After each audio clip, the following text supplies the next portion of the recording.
This year is definitely the biggest Indaba I've ever seen. Everybody's talking about mining and making deals and where the next big thing is going to be. China is still definitely going to be on the bandwagon of moving away from oil and gas because they don't want to be reliant on any other country.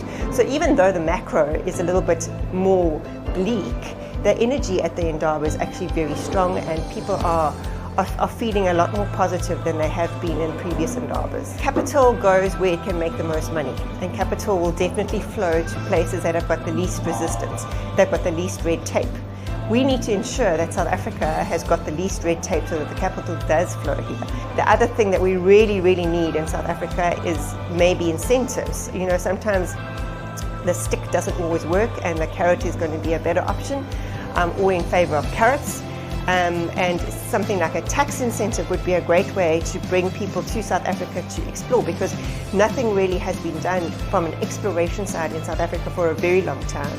But certainly it could be a bit of a green flag for the gold mining industry in South Africa.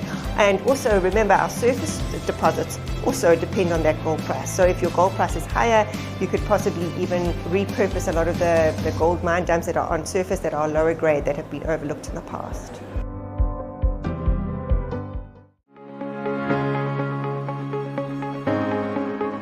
I think the Indaba is a seminal event in South Africa.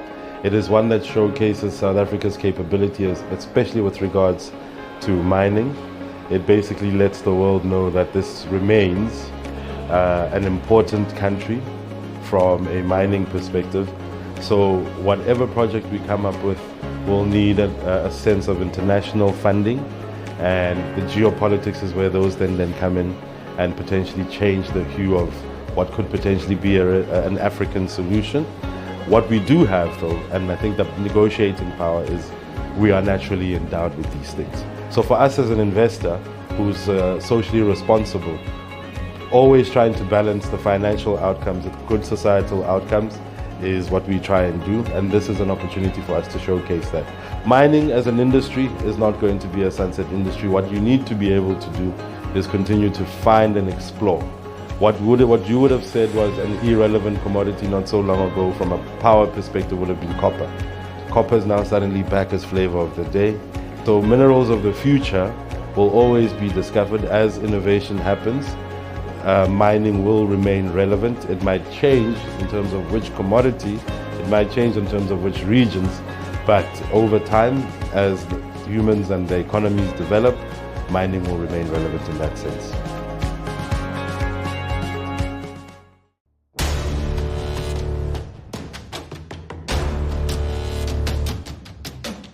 Copper, cobalt, nickel, manganese are going to be quite important in the just energy transitions.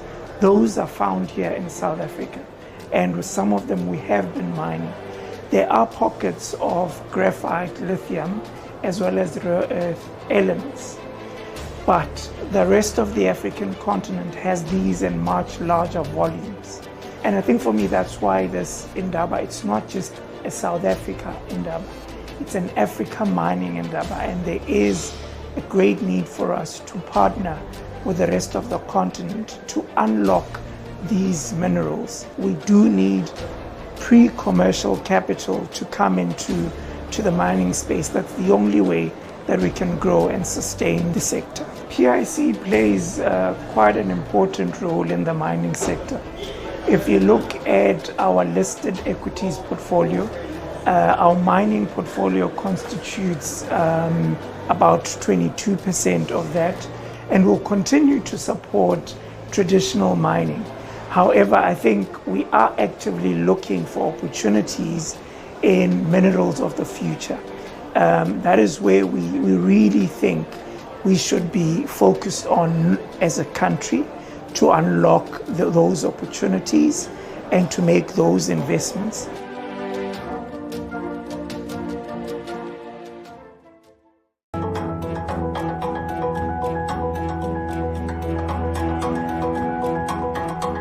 There is a global push for decarbonization, and that, in my view, I think provides an opportunity for investors like the PIC to invest in renewable energy or any other actually digital infrastructure as well that supports the the agenda of green mining. We are here to look for opportunities with industry leaders that are at least at post-development stage, mining projects that have reached bankable feasibility, and we think there is an opportunity for the PIC to invest, especially in the strategic minerals that are important for the development of green economy.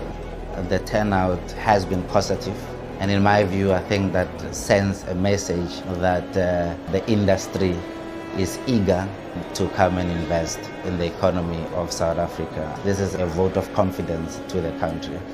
The biggest deposits of strategic minerals are found in the continent. What US does at the moment could impact the cost of mining in the continent, and that might negatively impact the industry at large. But I don't think that investors or industry leaders will stop looking at Africa as an attractive investment destination.